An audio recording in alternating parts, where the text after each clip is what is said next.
ہمارا ان سے مقابلہ ہوا، ان لوگوں کو ہم نے شکست دی، تو میں اور ایک انصاری شخص، ہم نے ایک شخص کو گھیر لیا۔ قال لا الہ الا اللہ، جیسے ہی ہم نے اس کو گھیرا تو اس نے لا الہ الا اللہ پڑھا۔ تو جو انصاری شخص تھا وہ تو رک گیا، اور میں نے اس کو نیزے سے مارا، یہاں تک کہ میں نے اسے قتل کر دیا۔ جب یہ خبر اللہ کے نبی صلی اللہ علیہ وسلم کو پہنچی تو آپ نے فرمایا، اے اسامہ، کیا تم نے اس کو لا الہ الا اللہ کے بعد قتل کیا؟ میں نے کہا کہ اللہ کے رسول صلی اللہ علیہ وسلم، اس نے بچنے کے لیے یہ کلمہ پڑھا تھا۔ رسول اللہ صلی اللہ علیہ وسلم نے فرمایا، کیا تم نے اس کو لا الہ الا اللہ کے بعد قتل کیا؟ میں نے کہا، اللہ کے رسول صلی اللہ علیہ وسلم، اس نے بچنے کے لیے پڑھا تھا۔ پھر اللہ کے رسول صلی اللہ علیہ وسلم نے فرمایا، کیا تم نے اس کو لا الہ الا اللہ پڑھنے کے بعد قتل کیا؟ آپ مسلسل یہ کلمات دہراتے رہے، یہاں تک کہ میں نے یہ خواہش ظاہر کی، میں نے یہ تمنا کی کہ کاش میں اس دن سے پہلے اسلام نہ لایا ہوتا۔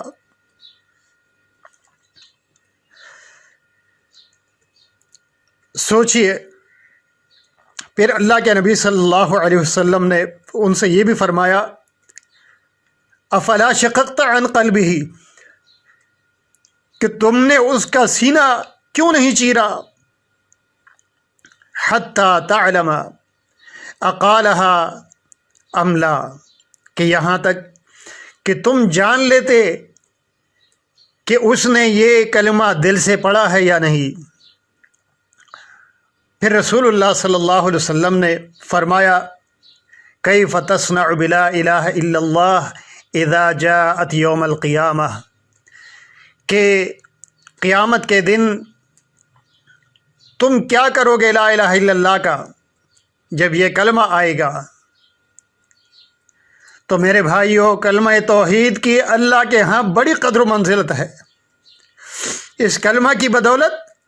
اللہ تعالیٰ جہنم سے ایک بہت بڑی تعداد ایسے لوگوں کو نکال لے گا جنہوں نے کبھی کوئی نیک عمل نہیں کیا ہوگا۔ حضرت ابو سعید خدری رضی اللہ عنہ وہ شفاعت کی طویل حدیث بیان کرتے ہیں، جس میں رسول اللہ صلی اللہ علیہ وسلم نے فرمایا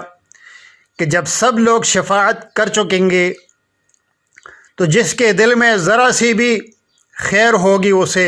دوزخ سے نکال لیں گے۔ تو وہ کہیں گے کہ اے ہمارے رب، ہم نے دوزخ میں خیر کو نہیں چھوڑا۔ اس وقت اللہ تعالیٰ فرمائے گا، شفاعت الملائکہ، فرشتوں نے سفارش کی، وشفع النبیون، نبیوں نے بھی سفارش کی، وشفع المؤمنون، مومنین نے بھی سفارش کی، ولم یبق الا ارحم الراحمین، اور اب ارحم الراحمین کے علاوہ کوئی نہیں بچا۔ فیقبض قبضۃ من النار، پھر اللہ تعالیٰ آگ سے ایک مٹھی بھر لے گا، اٹھا لے گا، فیخرج منہا قوما لم یعملوا خیرا قط، اور ان میں سے ایسے لوگوں کو نکال لے گا کہ جنہوں نے کبھی کوئی بلائی نہیں کی ہوگی۔ فی رقابہم الخواتم یعرفہم اہل الجنہ، ان کی گردنوں میں مہر لگی ہوگی، اہل جنت ان کو پہچانیں گے، ہؤلاء عتقاء اللہ الذین، یہ اللہ تعالیٰ کے وہ آزاد کردہ لوگ ہیں، ادخلہم اللہ الجنت بغیر عمل عملوہ ولا خیر قدموہ، کہ اللہ تعالیٰ نے ان کو جنت میں داخل کیا ہے بغیر کسی عمل کے اور بغیر کسی بھلائی کے، بغیر کسی نیکی کے جو انہوں نے آگے بھیجی ہو۔ یہ صحیح بخاری اور صحیح مسلم کی حدیث ہے۔ تو اب یہ کون لوگ ہوں گے؟ احادیث جو ہے اس بات کے شاہد ہیں کہ یہ کلمہ توحید اور شہادتین کا اقرار کرنے والے ہوں گے، جو بغیر کسی نیک عمل کے صرف کلمہ توحید کی وجہ سے آگ سے نکالے جانے والے ہیں۔ لیکن یہ حدیث، افسوس، اشتیاق صاحب اس قسم کی احادیث کے بارے میں کہتے ہیں کہ یہ کون سے لوگ ہوں گے کہ جو کلمہ کی وجہ سے نکالے جائیں گے؟ کہتے ہیں کہ اس کو موقع نہیں ملا، وہ کلمہ پڑھتے ہی فوت ہو گیا۔ اگر وہ کلمہ پڑھنے کے بعد زندہ رہتا، اس کو زندگی ملتی، اس کے بعد وہ عمل کرتا تو پھر دیکھا جاتا، لیکن اس کو اتنا موقع ہی نہیں ملا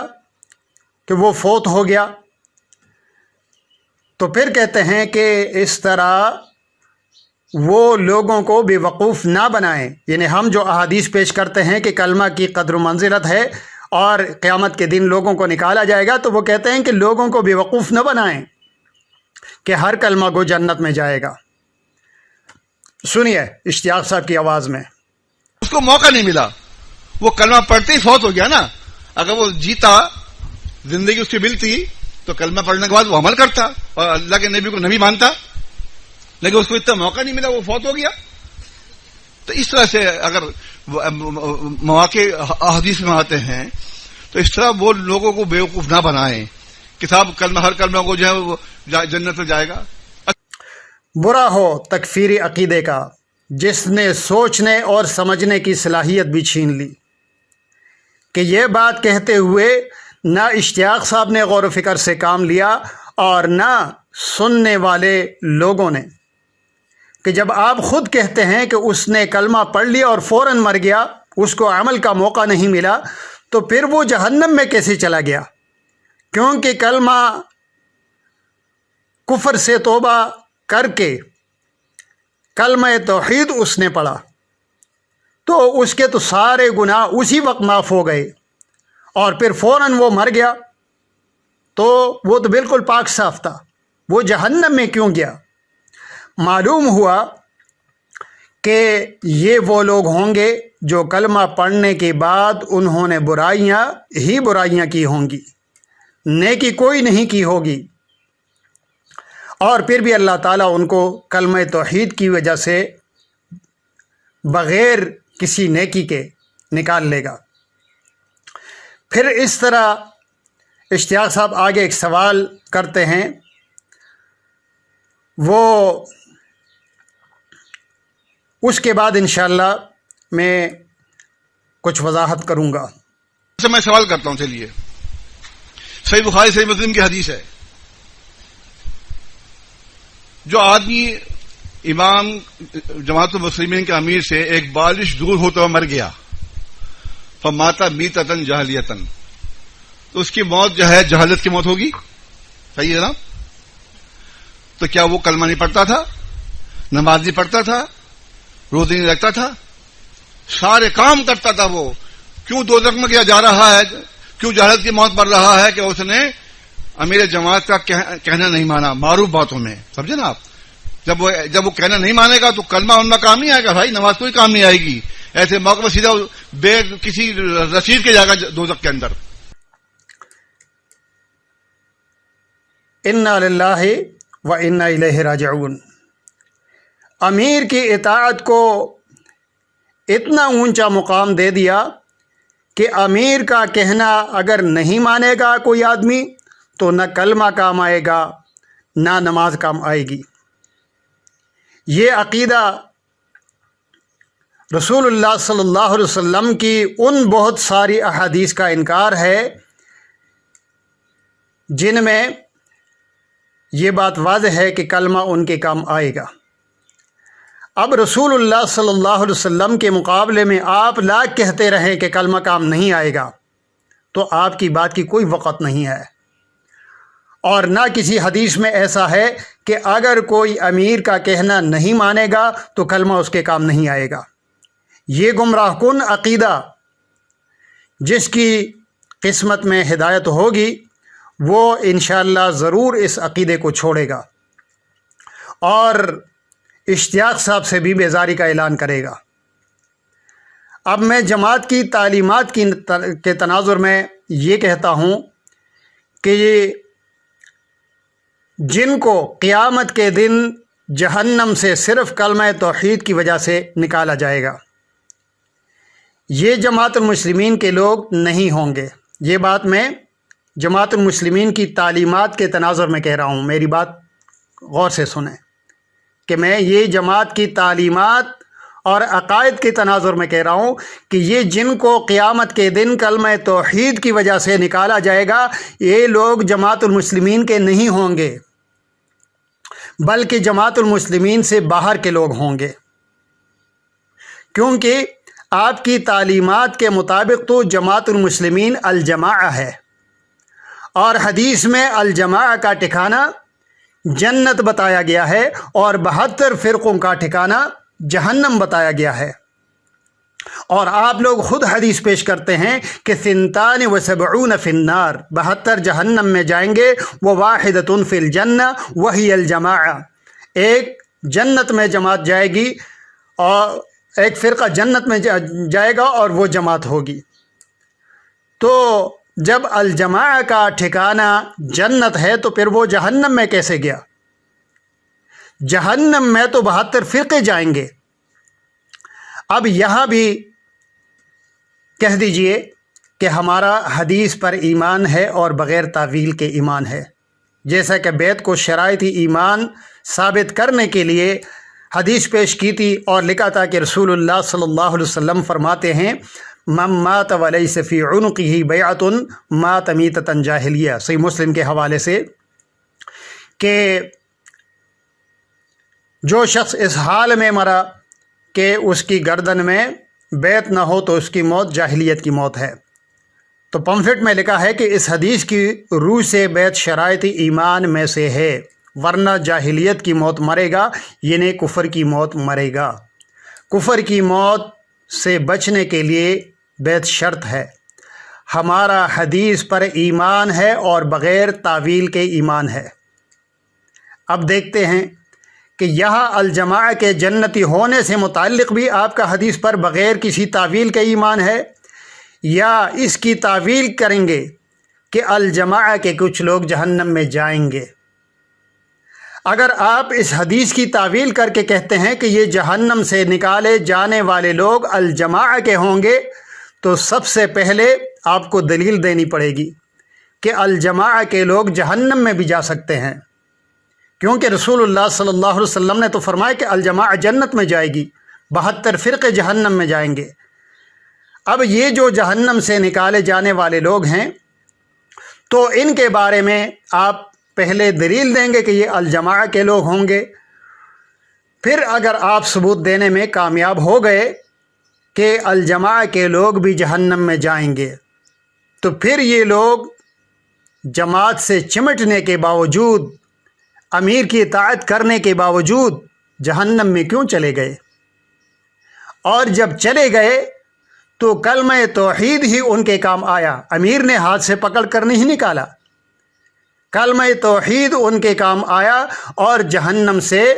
وہ نکل گئے۔ جبکہ اشتیاق صاحب کہتے ہیں کہ امیر کا کہنا نہیں مانے گا تو کلمہ ان کے کام نہیں آئے گا۔ اللہ کے بندو، مرنے سے پہلے پہلے ان تمام باتوں پر غور کریں تاکہ جہاں کہیں آپ غلطی پر ہیں تو اس کی اصلاح کر سکیں۔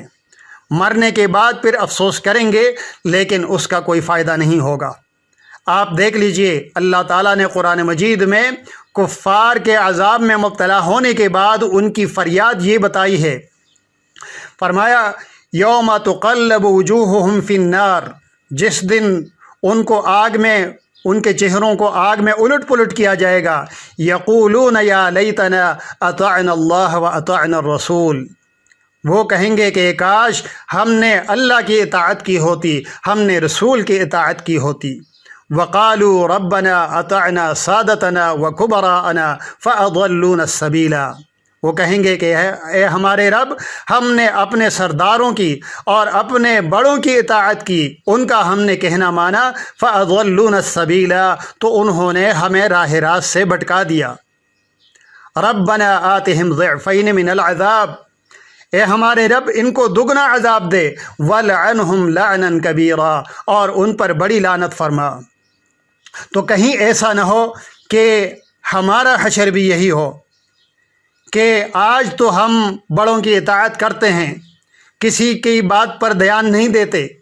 کہ بڑوں کی غلطیوں کی جو دوسرے نشاندہی کراتے ہیں تو واقعی وہ غلطیاں ہیں، آج اس کی طرف توجہ نہیں دیتے. لیکن کہیں ایسا نہ ہو کہ ہمارا حشر بھی کل قیامت کے دن یہی ہو، یہ فریاد ہم بھی کر رہے ہوں کہ ہم نے اپنے بڑوں کی اطاعت کی، بڑوں کا کہنا مانا، اور ہمیں انہوں نے رستے سے بھٹکا دیا. ہم پھر یہی کہیں گے کہ ان کو عذاب دے، لیکن اللہ تعالیٰ دونوں کو عذاب دے گا، دونوں کو عذاب میں مبتلا کرے گا. لہٰذا جو باتیں قابل اصلاح ہیں، آپ کی سمجھ میں آ رہی ہیں، تو ان کی خود ہی اصلاح کیجیے. بڑوں کا انتظار نہ کیجیے کہ جب وہ کہہ دیں گے کہ ہاں ہماری یہ باتیں غلط ہیں تو پھر ہم بھی مان لیں گے کہ یہ باتیں غلط ہیں. لہٰذا ہمارا کام تھا آپ تک پیغام پہنچانا، اور اب آپ کا کام ہے عمل کرنا یا نہ کرنا. چاہے آپ کچھ بھی کہیں، اس کو اسلام کی مخالفت کہیں، اس کو جماعت المسلمین کی مخالفت کہیں، لیکن اگر بات دلیل کی ہے تو یہ نہ اللہ کی مخالفت ہے، نہ رسول کی مخالفت ہے، نہ جماعت المسلمین کی مخالفت ہے. جماعت المسلمین کی مخالفت در حقیقت وہ لوگ کر رہے ہیں کہ جو جماعت کے اندر بیٹھ کر قرآن و سنت کی خلاف ورزی کر رہے ہیں. در حقیقت جماعت المسلمین کے مخالف وہ لوگ ہیں جن کو آپ جماعت کے خیر خواہ سمجھتے ہیں. واقول قولی ھذا استغفر اللہ استغفر اللہ استغفر اللہ.